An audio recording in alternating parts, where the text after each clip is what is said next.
तर आज बोरवेल्स बघायला गेलो होतो, तिथे काय असं काही झालं हे कोणी सोचलंच नव्हतं. तर नमस्कार मित्रांनो, स्वागत आहे तुमच्या छोट्याशा ब्लॉगमध्ये. तर आज मी सकाळी लवकर उठला आणि लगेच आपला जो ड्रेस फ्रेस आहे तो करून घेतला आणि मग म्हटलं पटकन आंघोळ पण करून घ्या. मग आंघोळी केली.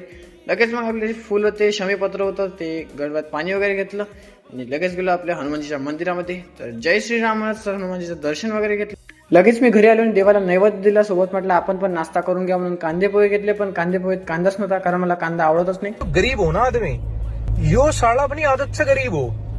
मग गेलो झाडाला पाणी टाकण्यासाठी, तर तिथं मला नोटांचं झाड दिसलं माझं, जिला मी पाणी टाकत होतो. पण नोटा तोडून पाहिल्या तर काही तुटल्या नाही.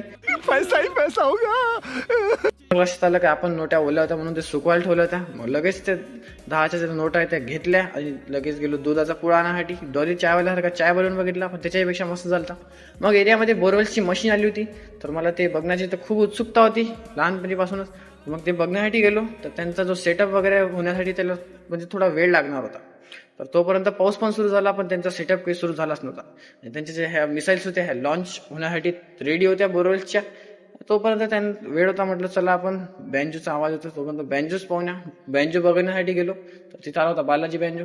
तर पुन्हा मी बोरवेल बघण्यासाठी आलो होतो. तर बोरवेलची जे पूजा वगैरे ते सर्व झाली होती आणि नारळ फुटलं आणि लगेच बोरवेल झाली सुरू.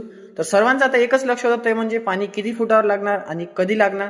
तर हे सर्व काही तुम्हाला बघायला मिळणार आहे पार्ट 2 च्या ब्लॉग मध्ये. तर ते तुम्ही नक्की बघा. धन्यवाद.